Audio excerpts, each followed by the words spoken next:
নিয়েছেন তিনি আমাদের আদি পিতা হযরত আদম।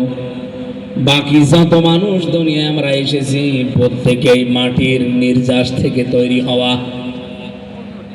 মাঠ থেকে যে খাবারগুলো উৎপন্ন হয় এই খাবারগুলো আপনার আমার বাবা, এটা খাবারের পরে রক্ত, চর্বি, বীর্য এগুলো তৈরি হয়।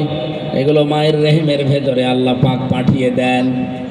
রব্বুল আলামিন বলেন ফালিয়ানজুরিল ইনসানু মিম্মা খুলিকা মিম্মা দাফিক ইয়াখরুজু মিন বাইনিস সালবি ওয়াত তারাইব। মানুষ কি পৃথিবীতে একটু নজর করে না, খেয়াল করে না, একটু চিন্তা ভাবনা করে না? নাজারা আয়ানজুরু শব্দের শাব্দিক অর্থ গবেষণা করা, চিন্তা ভাবনা করা।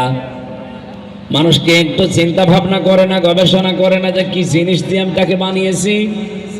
এই পৃথিবীতে কোনো মানুষ যদি তার জন্মের রহস্য নিয়ে একটু মাথা খাটায়, চিন্তা করে, অহংকার যা আছে ভেতর থেকে সব বের হয়ে যাবে। মানুষের উৎপত্তি এক ফোঁটা নাপাক পানি থেকে, যে পানি পৃথিবীর মার্কেটে 4 আনা দিয়েও কিনতে রাজি হবে। আরো জোরে বলেন, শরীর থেকে বের হলেই গোসল ফরজ হয়ে যায়। এরকম বেদামা একেবারে দুর্গন্ধযুক্ত এক ফোঁটা পানি দিয়ে মানুষকে আমি আল্লাহ বানিয়েছি।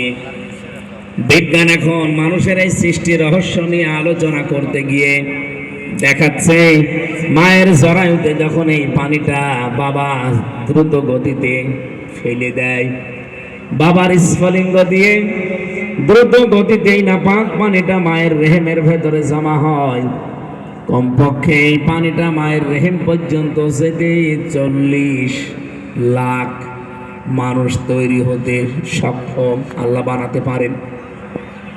তা আমি আর আপনি যখন মায়ের রেহেমের ভেতরে যে এই যে বিশাল একটা পথ পাড়ি দেওয়ার জন্যে মায়ের জরায়ের ভেতরে যে দেওয়াল আছে, এখানে ধাক্কা লেগে অথবা আমার এই যে ভাই বোনগুলো আমার পেছনে ছিল সবগুলো পেছন থেকে আস্তে আস্তে সব মরে যায়, পড়ে যায়। আল্লাহ পাক শুধু আমাকে একমাত্র ওই জায়গা পর্যন্ত পৌঁছিয়ে দিয়েছেন। পাবনাবাসী এখান থেকে একটা জোর মনের ভেতরে নিয়ে আসা লাগবে যে আমাকে কেউ হারাতে পারবে না। এখন পৃথিবীতে আমার পরাজয় বলে কিছু নেই। আমি যে সময় চলতে পারতাম না, নড়তে পারতাম না,